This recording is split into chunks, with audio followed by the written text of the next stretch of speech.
ஒவ்வொரு சுவாசமும் என்ன செய்கிறது? அஜலை நோக்கித்தான் போய்கொண்டிருக்கிறது. வமிக்தாரு லபதி ஃபித் துன்யா கலீல், இந்த உலகத்தில் நீ தங்குகின்ற காலம் மிகவும் குறைவு.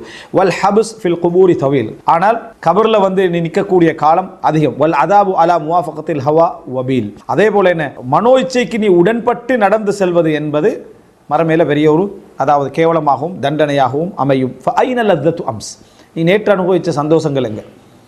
நேற்று அனுபவித்த சந்தோஷங்கள் எங்கே? அதாவது ரஹலத் வ அபக்கத் நதமன், போயிட்டு ஆனால் கொஞ்சம் கவலை உனக்கு அதில் மெஞ்சிக்கு. நேற்று அனுபவித்த சந்தோஷங்களால் இன்றைக்கு சில கவலைகள் உனக்கு என்னது எஞ்சி இருக்கின்றன, ஆனால் சந்தோஷங்களெல்லாம் என்ன செஞ்சுட்டு போயிட்டு. வாயின ஷஹ்வத்து நஃப்ஸ், எங்கே நஃப்ஸுடைய ஷஹ்வத், ஆசைகள், இச்சைகள் எல்லாமே எங்கே போச்சு?